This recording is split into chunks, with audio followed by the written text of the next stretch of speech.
In professional sports, a franchise player is an athlete who is not simply the best player on their team, but one that the team can build their franchise around for the foreseeable future.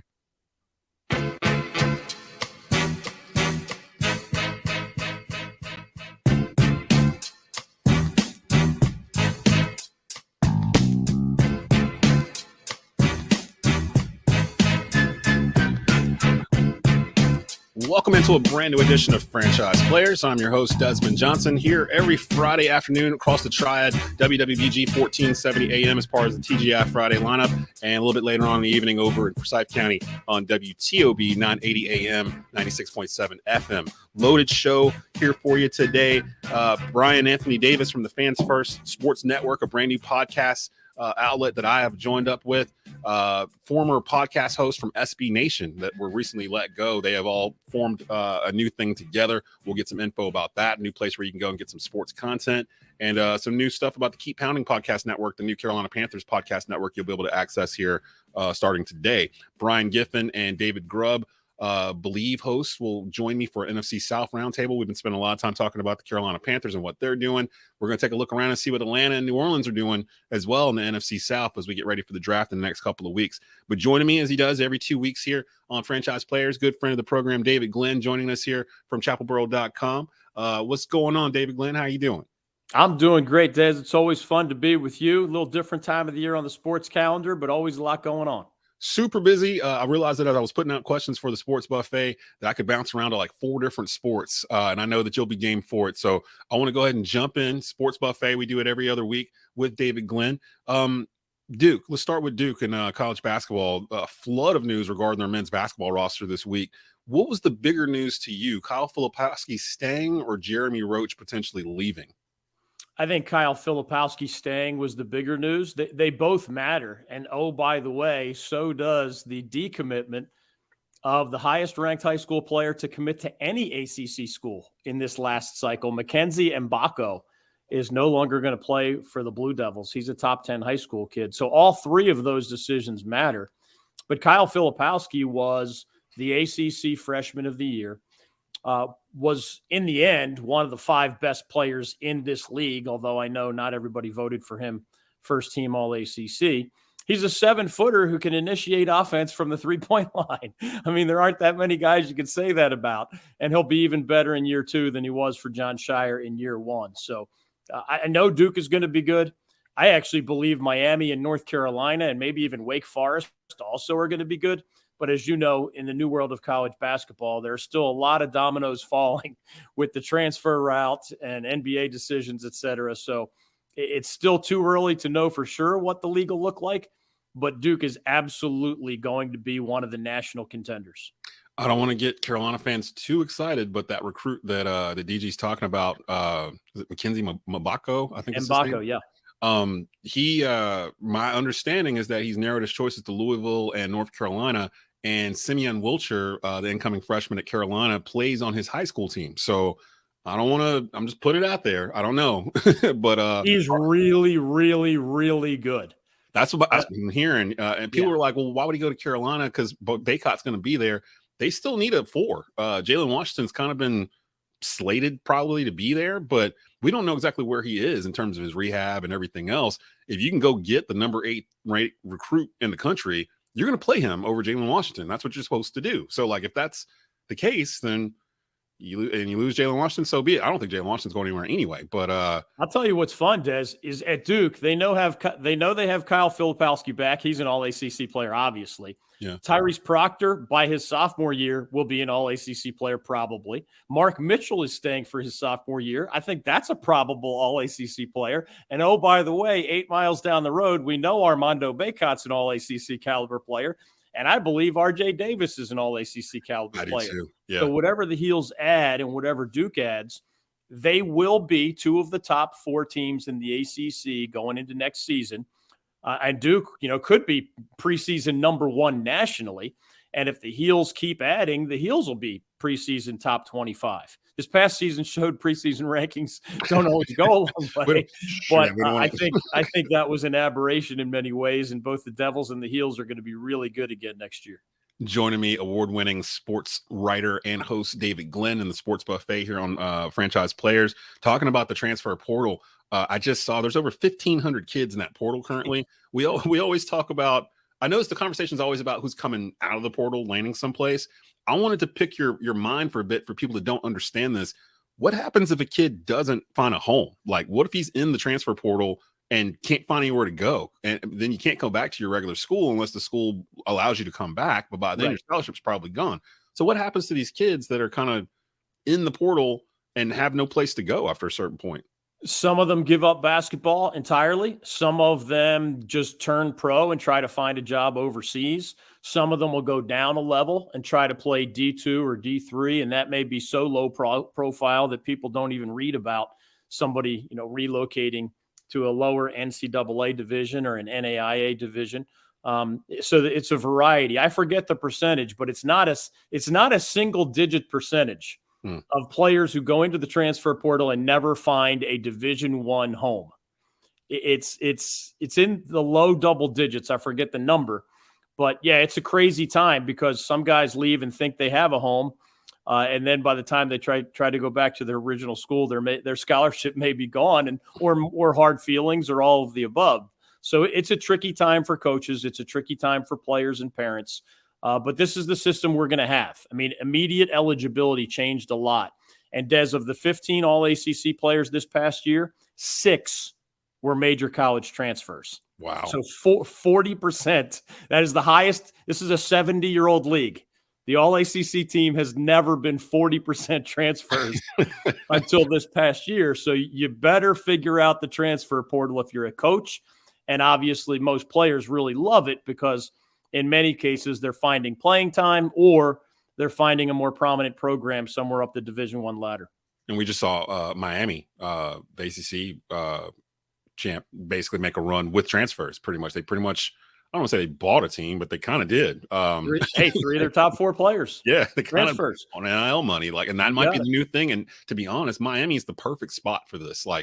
That seems like Miami was built for NIL, and the transfer portal where they could just literally flip these things over and over again and just use money to kind of build what they want. I don't know if I really care for it, but you're right. It's here. You can't put the toothpaste back in the bottle once it's out. So I'm not sure what they do to limit this, because right now it feels like you can bounce around wherever you want, whenever you want. There's got to be some kind of limitations to this, but I don't know if that's going to happen anytime soon. Let me bounce over to something I don't talk about very often, and that's Major League Baseball.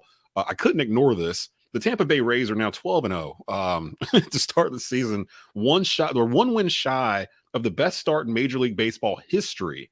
Are you buying the Rays for the long haul, or is this quote unquote April baseball?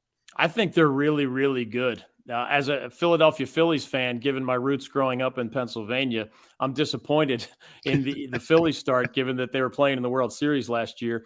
I haven't seen a lot of the Rays, but the baseball people that I know believe that they are legit. And when you start getting into that territory, it's kind of like the Boston Bruins in hockey right now. Yeah. The Boston Bruins just put together maybe the greatest regular season. They've changed how they calculate points over the years, so it's hard to compare apples to apples, modern day versus the old day. But the Bruins just had one of the greatest regular seasons in hockey history. But we all know that in hockey, high seeds lose in the playoffs all the time. Whereas if you get off to that good of a start, it can't be a fluke. When you get into double digits plus, the Rays have been a well-constructed team at times in the last decade. And I think the pendulum is swinging back their way, and they're here to stay. It's crazy to me. 12-0, that's to start a season in Major League Baseball, and doesn't happen in baseball, right? Yeah. I do a lot of high school baseball here in terms of play-by-play and production and stuff, and I'm blessed that the home school that I graduated from, East Forsyth, they're currently the number 1 team in the state, so I get to see some really good baseball. But just like their coach would tell me all the time, anybody can get beat on any day in baseball. Right? The way it is, hey, that's the sport I played for 20 years. It's frustrating. For 20 years, especially in Little League and Babe Ruth League, when you knew a lot of the opposing players, you would show up knowing whether your team was the better team or not overall. Mm-hmm. But then until you saw who trotted out to be that night's starting pitcher, you could be 5 times better than your opponent. But if that's the guy, yep, and you have trouble scratching out 3 hits, you might lose to the team that you're 5 times better than. I got to admit, I'm slowly falling back in love with the game again because I was in love with it as a kid, kind of went away from it because we never really had our own team here. And that's going to be a conversation we have on Rundown on Saturday morning. Don't miss that with me, Brandon Blakeney. I Bleav Jalen Gilkey will be in the house as well. They're two baseball fanatics. Jalen Gilkey's dad played pro baseball for St. Louis. So I'm curious with their thoughts on Tampa Bay and on the fact that we don't have a baseball team here. Could we sustain one? So we're going to be talking about that on Saturday morning. That'll be a fun topic. Yeah. So it's the only big sport we don't have, right? And people, I mean, we've got the NFL, we've got the NBA, we've got let me ask you. NHL, we've got pro golf, we've got the NASCAR, we've got great college sports. We have virtually everything in North Carolina at the highest level. We have MLS now, of course. But that's the one missing link. And we've been talking about that. Gosh, I moved here 35 or so years ago, and it's been a topic of we're one of the only top 10 states population-wise that does not have a Major League Baseball franchise. At some point, population has to matter, right? Yeah. Yeah. I mean, do you think we could sustain one? Because I'm hearing the argument that North Carolina doesn't need a Major League Baseball team. But then I live in Kernersville. Like, we literally 15, maybe 20 years ago, when the Minnesota Twins were talking about moving, there was some serious discussion about them moving to North Carolina and them building a stadium literally 5 minutes from my house. Like, there's a huge Amazon FedEx area now where that was going to be, but it's kind of right off of 40 where you can get to it from anywhere in the state in like 2 hours or whatever. And that was kind of the thought process. It fizzled out, but that was the last time I really heard about it here. Where would you put one in North Carolina? That's the tough call, right? I mean, the bottom line is, how did Charlotte scream up the rankings in terms of cities that wanted a Major League Soccer team? A guy named David Tepper, one of the wealthiest owners in any American sport, decided he wanted an MLS franchise in Charlotte. So there would have to be an incredibly deep-pocketed person here in North Carolina that would be behind this hypothetical Major League Baseball bid. But you know the deal, Des, on the one hand, I think we are the 8th most populous state in the country. That's important, right? Yeah, I mean, California has multiple MLB teams. New York has multiple MLB teams. Texas has multiple MLB teams. Florida, multiple MLB teams. Those are the most populous states. Mm-hmm. Well, we're up there. I mean, number 8 is pretty darn big, and there's a pretty big gap. If you just look at a map of the United States, where I am sitting right now, it's probably a 4-hour drive for me to go see the Washington Nationals play to the north. Yeah. And it's probably a 6-hour drive for me to go see the Atlanta Braves to my south. Mm-hmm. That's a pretty big gap in a pretty populated part of the country. But even though we have, last I saw, it was like 11 million people in North Carolina. We're such a wide state that it's not like all 11 million are in the same place, right? It's 2 to 3 million in the Charlotte area and 2 to 3 million in the Triangle area and 2 million or whatever in the Triad area. So we have these, and then other good-sized cities like Asheville and Wilmington and Greenville, et cetera. But the question is, would Charlotte be able to handle an MLB franchise, given that they already have the Panthers and the Hornets and NASCAR and other things that stretch the entertainment dollar? Maybe, maybe not.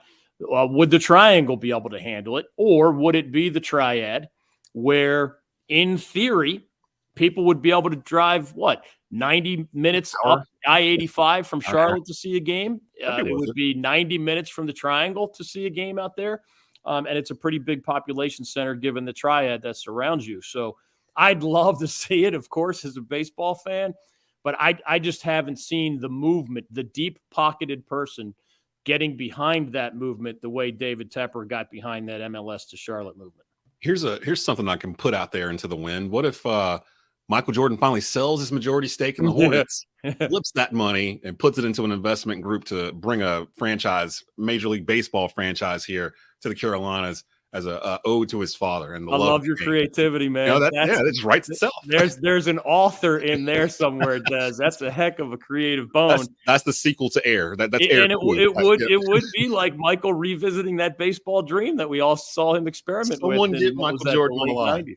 Someone get Jordan on the line and put this in his ear, like, hey man, why don't you use that money on a Major League Baseball team? Yeah. You're gonna have a couple billion in your pocket. Real quick before I get you out of here, David Glenn joining us here on Franchise Players. The Masters was last weekend, but the big story to me was Tiger Woods. He had to withdraw due to discomfort. I believe it had to do with a screw or something that was poking out. It happened before, I think at the PGA Championship where he had to withdraw. Do you think this was Tiger Woods' last Masters tourney? And where do you rank Woods all time? Because I don't know if it's necessarily a slam dunk case that he is the greatest golfer of all time. We've seen him do some spectacular things, but I think we all kind of projected that his career was going to go a little bit longer than what it has. Yep. So I think there could be a debate here. Like, is it him? Is it Jack Nicklaus? Like, I mean, like, is he going to be the greatest golfer of all time if he finishes today? And do you think he will play in the Masters again? I think he will play in the Masters again.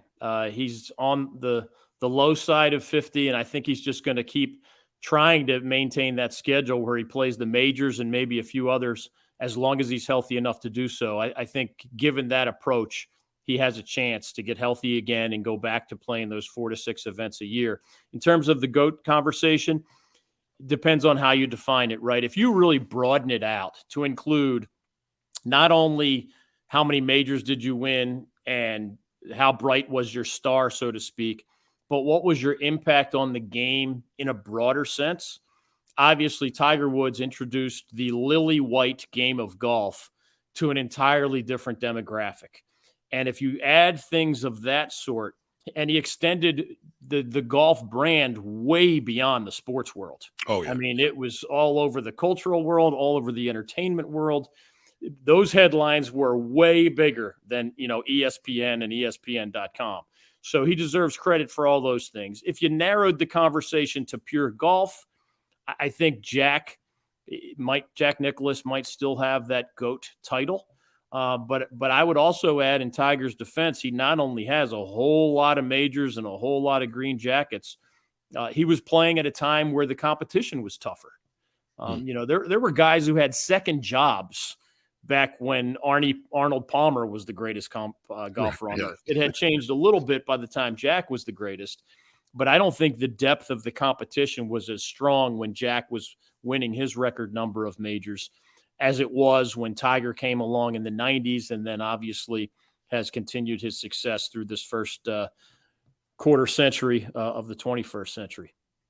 That's a good way to put it. So that's actually going to be a debate maybe we do a little bit down the road because I don't get a lot of golf in here either. And I think we can have that. It's almost like LeBron Jordan-esque in terms of that conversation. And I've noted we haven't really had it. People are kind of tippy-toeing around it, but I'll put it out there because I think it's something that we really should look at side by side. So that's something maybe we look at more in depth at a later time. Got to let you go. Appreciate you being on. David Glenn with us bi-weekly here on Franchise Players. Franchise Players. Appreciate you being here, brother. I'll always accept some prayers as well, man. If that was your verbal misstep, I'll take them all the time. Great to be with you. Keep up the good work, Des. Coming up, Bryan Anthony Davis from the Fans First Sports Network stops by to talk about a new podcast platform where you'll be able to catch a lot of your sports stuff for all your favorite sports teams, and an announcement about the Keep Pounding Podcast Network, the new Carolina Panthers podcast network that'll be on FFSN, and we'll get a little bit into the NFL draft. You're listening to the Franchise Players here on TobaccoRoadSportsRadio.com, WTOB, and WWBG FM.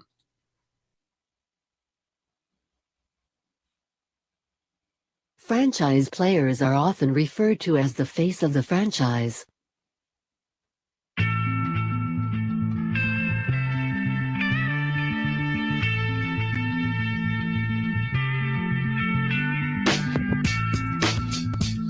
Welcome back into Franchise Players here on WWBG 1470 AM, part of your TGI Friday lineup here in the triad of sports talk and sports programming. Desmond Johnson, your host, here with you, as I am every Friday. If you're in the Winston-Salem area, you can actually listen to Franchise Players on WTOB 980 AM and 96.7 FM out in the Winston-Salem, Clemens, Kernersville area.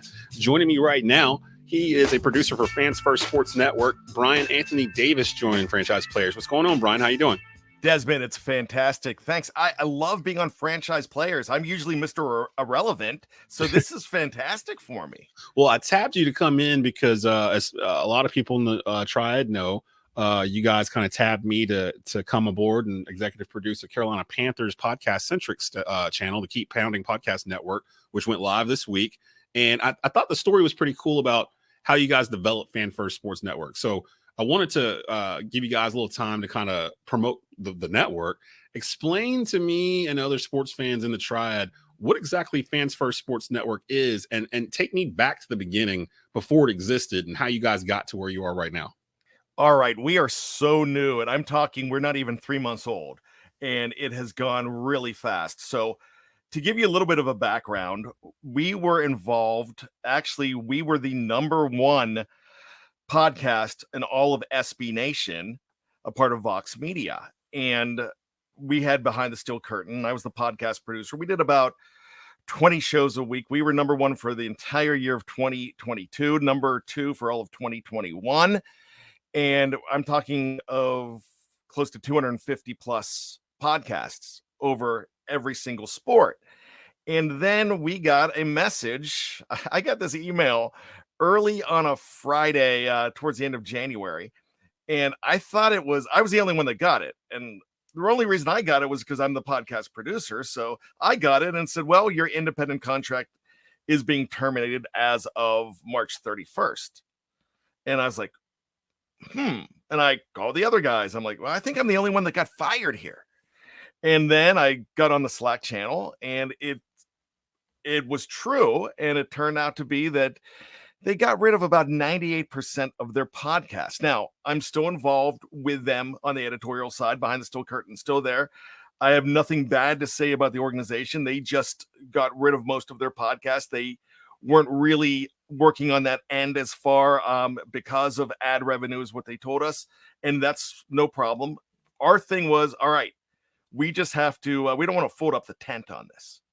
So we're looking around. We were already used Megaphone as a platform. So we called a few people up, had trouble getting Megaphone to get back to us. And then somebody that was still at SB Nation gave us a contact, and we tried that contact and talked to them.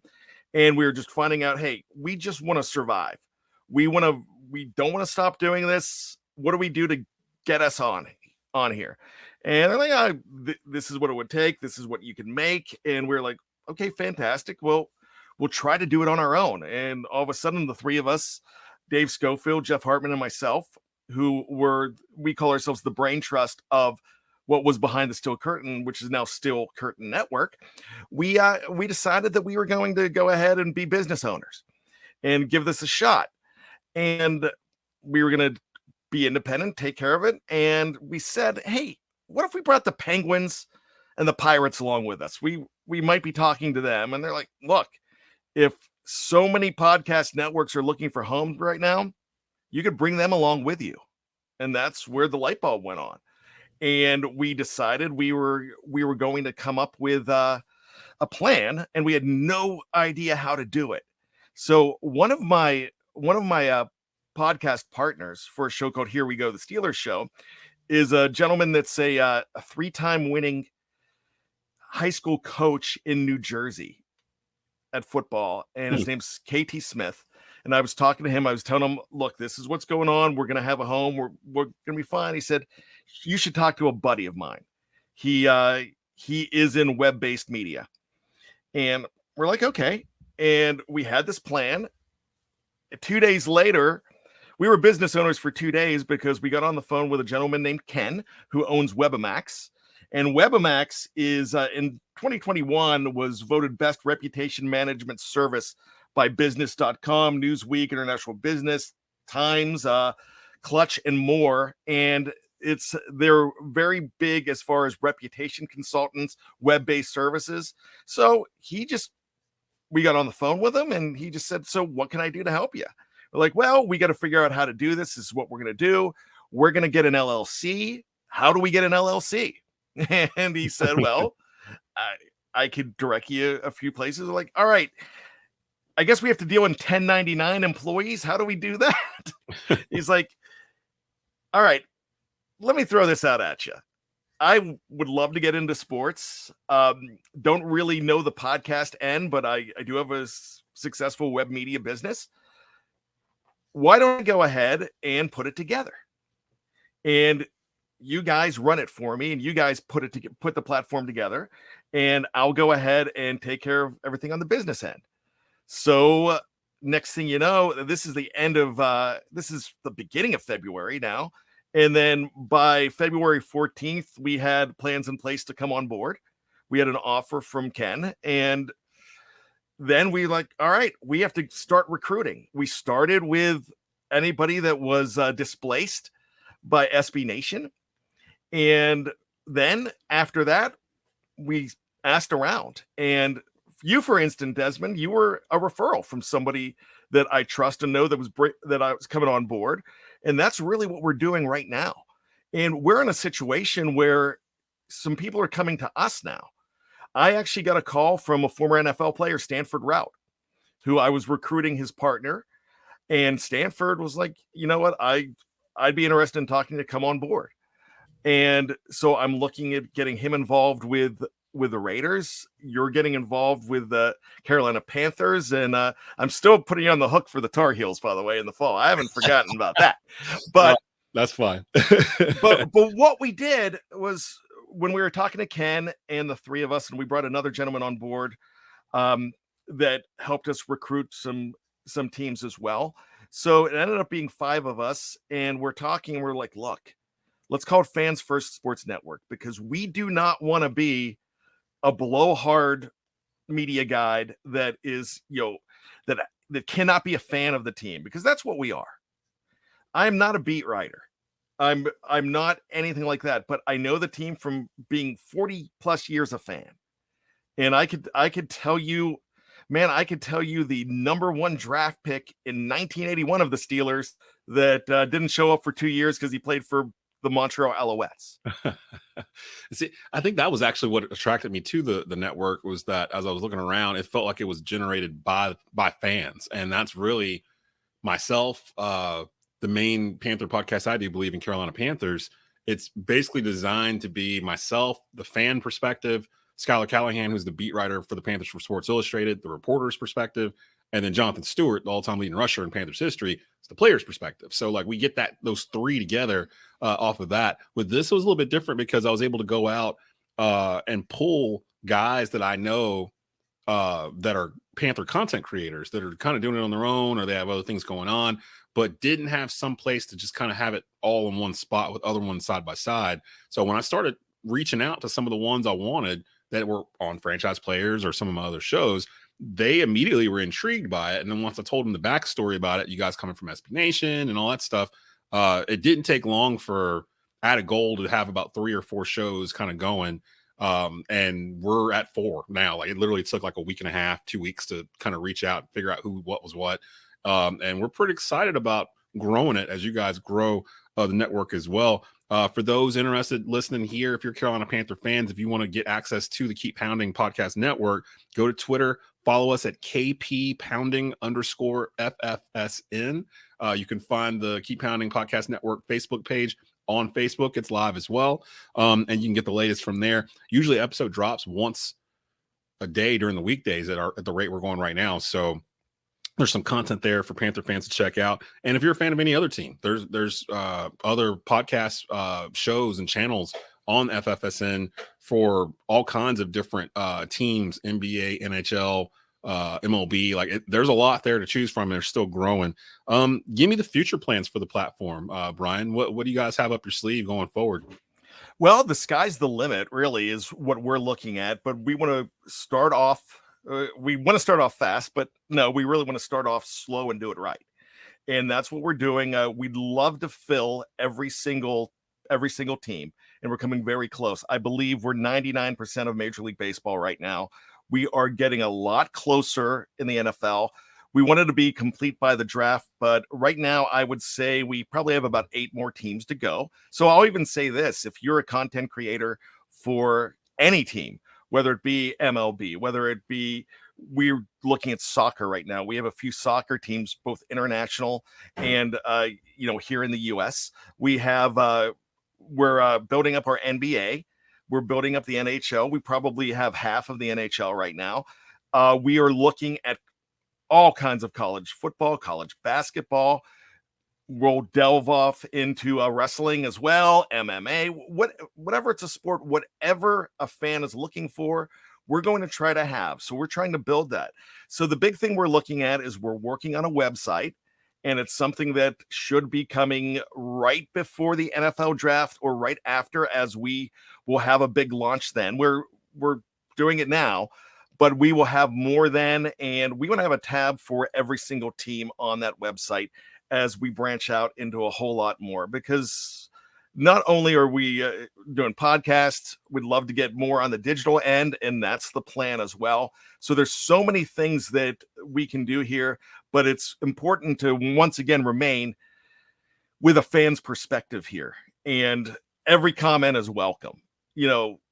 Something that I do on my Steeler shows, you never attack the commenter, because they really have a good perspective. Mm-hmm. It's just different than what you have. It might be misguided. It could be a misguided perspective that you can say, okay, see how you see it that way? This is how we see it. Or it could actually turn me around a little bit. I'm like, you know what? I never thought of that. So we are, and that's how we built our network. We were really small behind the steel curtain before we were number one. There was just the three of us sat on a porch in August of 2020, and we said, how are we going to grow this? We had one gentleman leave because he's like, you know what? We're doing 4 shows a week. We're repeating stuff. This isn't for me. And so we just sat and we're like, all right, we can do that, or we can go in the opposite direction. Next thing you know, we were doing 3 time slots a day. And now we're up to 22 shows a day on our network. And that's kind of sweet spot. You don't want to do way too much, because you start eating into the other shows. You want everybody to listen to, get a chance to listen. Right. But we have so many different avenues. If you want fantasy sports or the draft, we have a show called the Fix, and those guys are going to be on our they're Steeler guys, but they're doing national shows right now, and they're going to be on our FFSN national feed. We have an NFL feed. The gentleman I talked to you about before, the football coach Kevin, Mm-hmm. he is doing he's going to go ahead and do a show. While we started, he's on show number 2 of his national show. It's called The Call Sheet, and it's from a coach's perspective. And on Twitter. Yeah. Yeah. And actually, with your permission, I'm going to throw it on your Carolina Panthers feed this weekend too. So you can go ahead and grab it there as well. So there's so many things that we're planning on doing, but I realized this a long time ago when my wife said to me, like, too bad you couldn't do this for a living. Because I'm in a completely different industry, pharmaceutical representative in my real job. And now this is something that I would love to, in a year or two, this be my number one job. Yeah. Yeah. Same boat. I'm in the same boat here, where a couple years back, I never would have thought that I'd be doing all the stuff I'm doing right now on my own, because I was working for a terrestrial radio station here in the area, basically doing all the stuff that I'm doing right now on my own for them. And it took a layoff basically to kind of spark Tobacco Road and everything else that's going on with that. And it eventually led to this stuff here. So I completely agree there. I do think that especially the podcast world's getting to a point where if you've got a following and you've got enough people listening, you can make a living off of this. Real quick before I get you out of here, Brian, though, I can't let you go without an NFL draft question. If you were the Carolina Panthers, as it stands today, who would you take at number 1? Because there's some smoke in the air for a couple of these guys, but one in particular, as we get closer to the draft. If you were the Panthers, which or what guy would you take? Well, I tell you what, I've had a lot of experience watching CJ Stroud over the year, because I'm a Big Ten guy. I watched a lot of Penn State, but I went to Pitt, so I follow Pitt as well. So I follow those teams, but I really love Bryce Young right now. I really think if I was picking, if the Steelers were in that position, I just feel like, I really think this is nothing like Peyton Manning back in 1998 with Ryan Leaf right behind him. I don't feel like this is Drew Bledsoe and Rick Meyer in 1993. I think these guys are a lot closer. I don't think you could go wrong, but if I was the guy, I would probably put my money more on Bryce Young, because I feel like he sees the whole field. I feel like he's more athletic. Yeah, I've switched now. I was on CJ Stroud for a couple of weeks, and I just woke up a couple of days ago on the side of Bryce Young. The size bothered me a lot, but I'm starting to feel more of a Bryce Young, Steph Curry comparison, because they're talking about him the same way they talked about Steph when he came into the NBA. He's too little, can't finish around the rim. He's gonna have problems getting around people and all this other stuff. The same thing they're saying about Bryce, but they didn't take into account that, in the end, Steph changed the game, by being there. Like, he literally has changed how basketball is played in all assets of basketball, from little kids to high school, college, and pro. Bryce could potentially be something like that. So I think I would rather the Panthers take Bryce instead of missing out on Bryce, taking the safer pick in CJ, and then watching Bryce Young become the next Pat Mahomes or the Steph Curry of the NBA or whatever. When they had the number 1 pick, they moved up for it, they controlled the board, and they second-guessed themselves and took the safer pick. I don't think they're going to do that. I think they moved up with the intent to get Bryce Young, and they were trying to let the other quarterbacks talk them out of it, and I don't think they did. So I think Bryce Young is going to be the pick. So you'll be getting you'll get a video or something for me for that to here in a little bit. That sounds great. And hey, all about Drew Brees, but remember when he was with the San Diego Chargers, he was the 2nd pick in that draft in 2001. They ended up, what happened? They had a trade. They could have had the number 1 overall pick. They traded with Atlanta. Atlanta took Michael Vick. They took LaDainian Tomlinson, and this guy was way too small, and everybody passed on him. And they took him in the 2nd round. Yeah. They still didn't believe in him. Brought in Mr. Rivers, old man Rivers there. And next thing you know, he becomes a legend and a Super Bowl winner and probably haunting dreams in the NFC South. It's all about location and where you land. Like, I wouldn't feel as comfortable with Bryce Young being here if it was a different coaching staff. But with this coaching staff, with Frank Wright, Thomas Brown, Josh McCown, Jim Caldwell, like, it's set up for a quarterback to come in here and succeed. Like, in fact, I would think all these quarterbacks would want to go to Carolina because of the coaching staff that they've assembled that have touched all these different quarterbacks and made them successful over the past. We have run past time. I got to get you out of here. We could probably talk for an hour, Brian. We could. Got to let you go. Follow the Fans First Sports Network on Twitter at FansFirstSN. And again, follow the Keep Pounding Podcast Network at KP_Pounding_FFSN. Brian, appreciate you stopping by and talking about the Fans First Sports Network. Desmond, thanks so much. Coming up, we've got Brian Giffin and David Grubb, podcast hosts for the New Orleans Saints and the Atlanta Falcons. We're going to go NFC South roundtable as we get closer to the draft. We've been talking a lot of Panther stuff. What do their competition need? We'll be back in just a bit. You're listening to Franchise Players here on TobaccoRoadSportsRadio.com.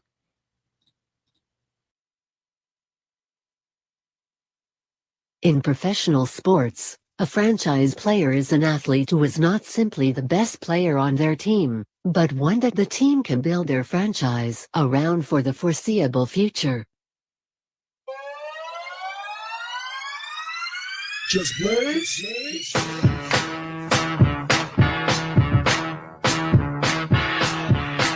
Welcome back into Franchise Players here on WWBG 1470 AM, your home for sports coverage, sports talk every Friday, TGIF. You can catch us at 5 p.m. At 4 o'clock, it's Out of Pocket with Michael Davis every single Friday. And from 3 o'clock, it's our auto racing block. You can hear the pit stop at 3 o'clock. And at 3:30, it's Right on the Road Cage, both of those hosted by Randy Pettit. We've spent a lot of time. I know you've seen my face a bunch dealing with Carolina Panthers stuff over the past couple of months. I wanted to take a look around the rest of the neighborhood, the rest of the NFC South. Back with us here, David Grubb, host of the Bleav in Saints podcast, and Brian Giffin, host of Bleav in Falcons, and currently doing Falcons podcast for the Marietta Daily Journal. Gentlemen, how are both of you guys doing on this beautiful Friday afternoon? Well, I'm doing well. David, you're in the Big Easy. I'm going to. We've got unseasonably cool weather, which is always good in the Deep South to get a little cooler than normal. And, looking forward to an exciting offseason across the NFL, but particularly in the NFC South where everything is in flux right now. Yeah.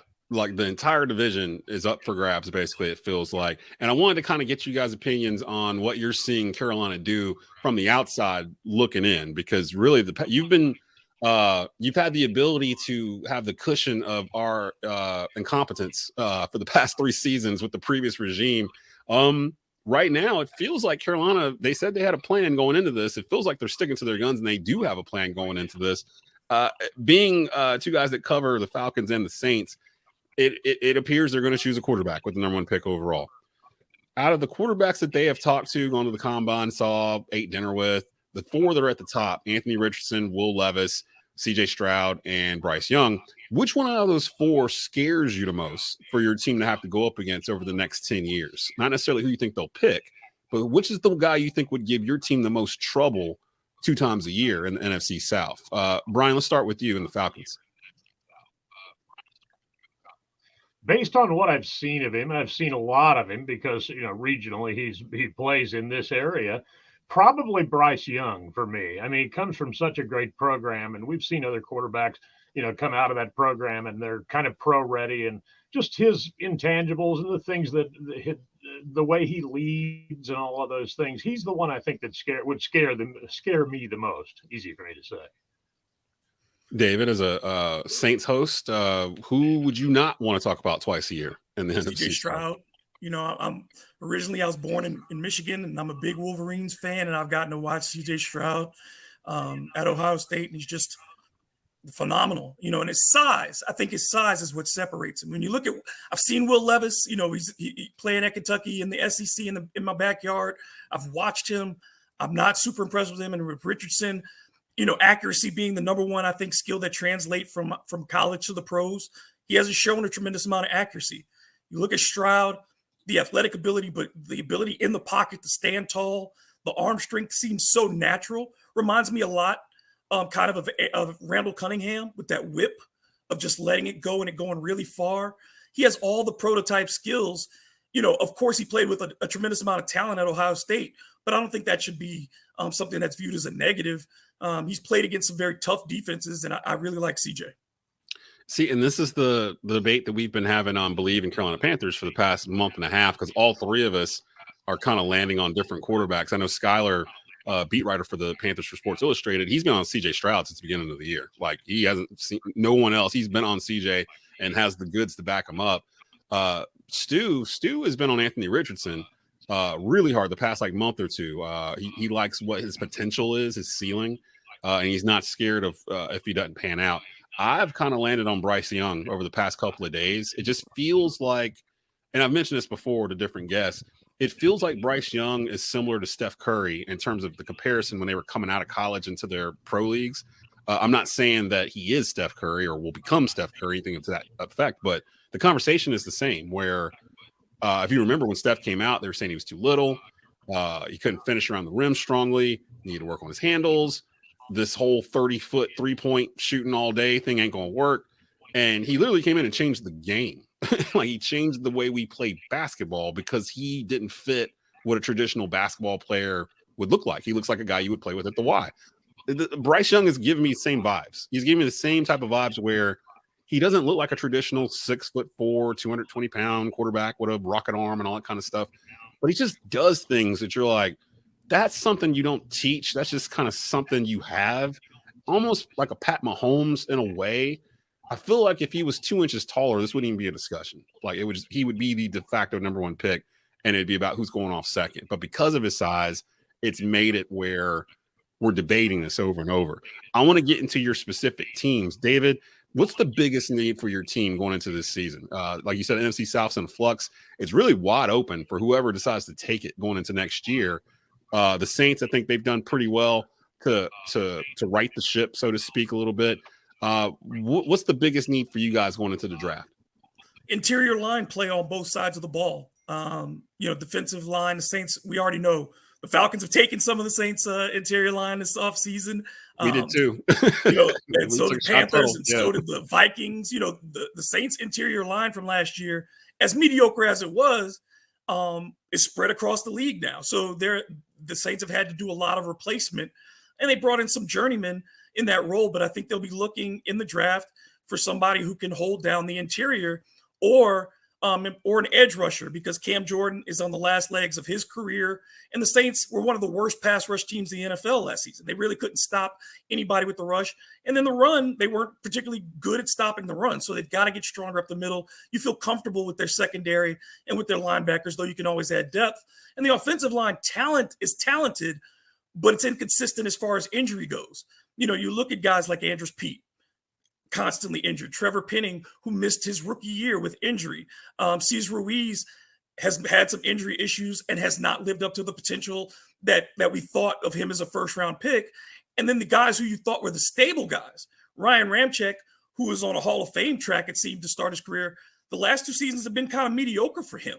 So, the Saints have not been as good off on the offensive line, and we've seen that in the fall off, in particular with Alvin Kamara's numbers, and then the quarterback play. Yeah, part of the reason the Saints have cycled through so many quarterbacks the last 2 seasons because the line couldn't protect them and they were getting knocked out.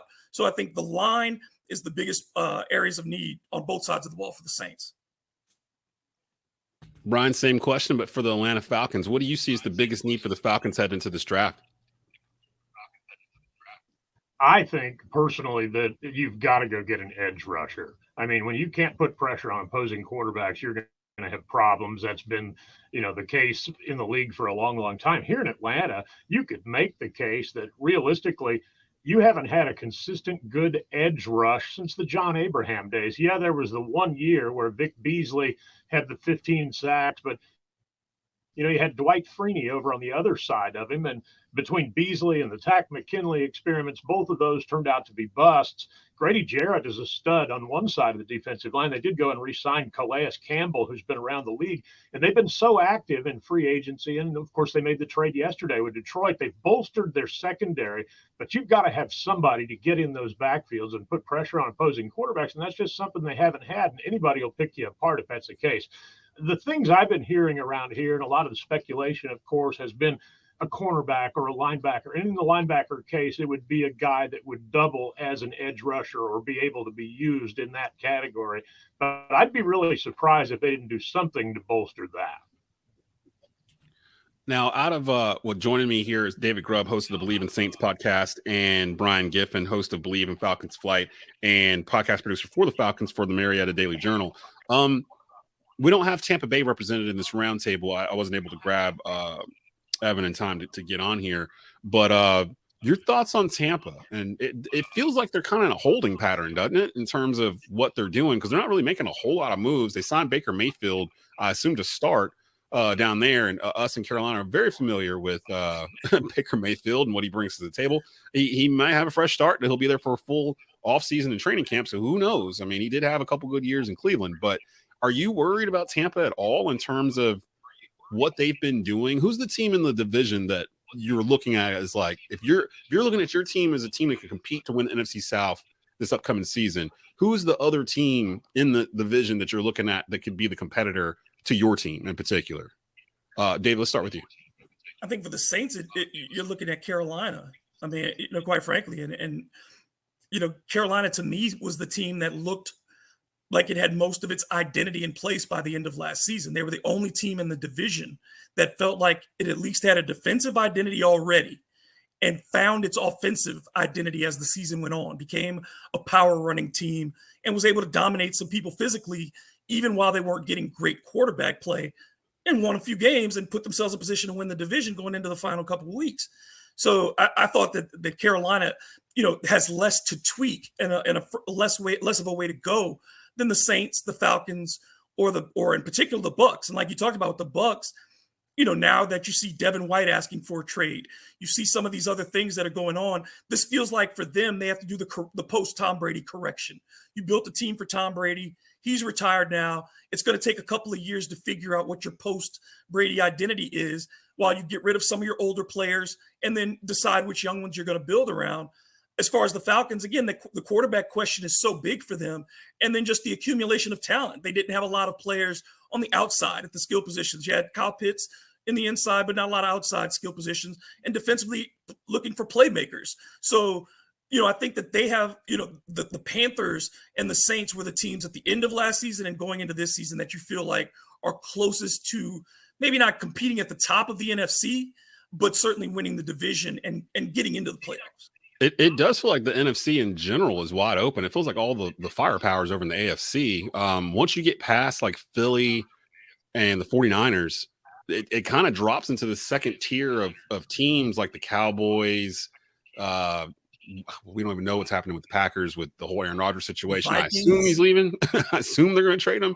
Yeah, the Vikings, they're kind of going through a change. The NFC, I mean, Tampa won this division at 9-8 or something like that last year. So, I mean, literally they beat Carolina next to last week of the year in the regular season because Carolina ran out of cornerbacks. Like literally they ran out. We were running fourth string cornerbacks against Tom Brady in a game to decide the division. So it was kind of easy to see where it was going to go. It made it where, okay, that was all it took to win the division last year. It seems like it's pretty wide open for any of these teams to do it. Brian, what are your thoughts on this? If you're looking at your Falcons team as a team that can contend for the NFC South, who's the team you see that's standing in their way? Well, there's the old saying, it's a quarterback league, and I've got to go with David's Saints because the most established one by far in this grouping and guy that's had success is Derek Carr. I mean, they can still run the football. The rest of the division, there's a real experience gap. Baker Mayfield, look, you know yourself, Desmond, I mean, what you get in Baker Mayfield. So for me, I think from an established standpoint, I would have to pick New Orleans. I think, yeah, you're right there with Derek Carr being he'll be the only quarterback in the division with more that has a start. Yeah, like more than 4 years of starting experience. Because I don't think Baker is going to be the starter going in Tampa Bay. I think that they're going to give their young guy a look first and see what they've got because they know what Baker is. You know what you have there. I thought it was kind of a weird signing for them to sign him, but as early as they did as well, before the draft and everything else. But I think my biggest fear is that someone like Hendon Hooker ends up in Tampa. Like, they draft him top of the second round. He's able to sit a year and then, and rehabilitate. And then they ease him in and build around him because I think a lot of people have forgotten this fact. The college football season in 2022, the best quarterback wasn't Bryce Young or CJ Stroud. It was Hendon Hooker. Hendon Hooker was the best quarterback in college football until he tore up his knee. And Tennessee was the best team in college football until he tore up his knee. And we kind of forgot that. Like after he got hurt, Tennessee lost a couple times. They fell out. They weren't in the college football playoff. And the fact that Hooker is 25, I think that it throws some people off. They're like, oh, that's kind of old. Even though he transferred a couple times, COVID happened, all these other things went down. I'm not too worried about his age. In fact, if he hadn't torn his knee, I would be leaning towards Hooker for the Panthers to pick. He's a local product, grew up in Greensboro. Went to Dudley High School here in Greensboro. All right. Yes, I mean, he won a state championship here back in 2015, 2016, somewhere in that area. So, I mean, the kid is good, and he got better after he left here, went to Virginia Tech, went over to Tennessee, had the year he had last year, was a Heisman finalist. I feel like he's going to end up in the NFC South, and I just don't know who's going to do it, but someone is going to pull this dude. Maybe they might go back up late first and grab him as a project. But I don't think he's going to last past the second round. So I'm kind of worried that Tampa might grab him and he might be the problem 10 years from now or throughout the next 10 years, but you don't really know for sure. Give me, before I let you guys out of here, both your teams, they both have first round picks, correct? Yep. Who do you think your team is picking as it stands right now, Friday, April the 14th? David, who are the Saints picking with their pick in the first round of the NFL? Who would you like to see them pick? Oh, don't do that to me. It's still so early, and the Saints are a team that is notorious for trading up and down, in the first round.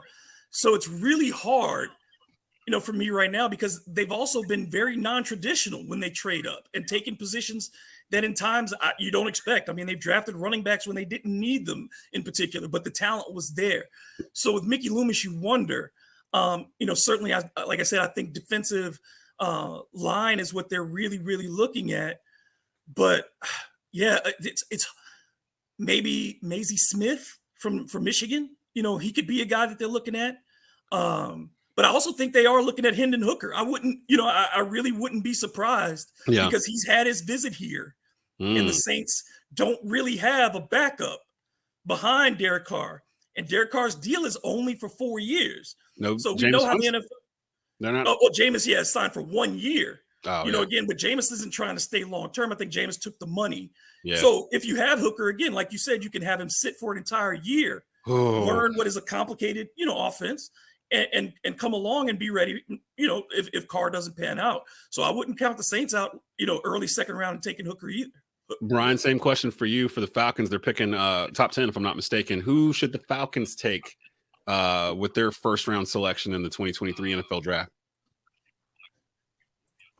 Well, they're in an interesting spot. They're 8th in the pecking order in the draft, and I think everybody would like to see them draft Will Anderson, but I've heard a combination of different guys. There's been a lot of speculation about Drew Sanders from Arkansas.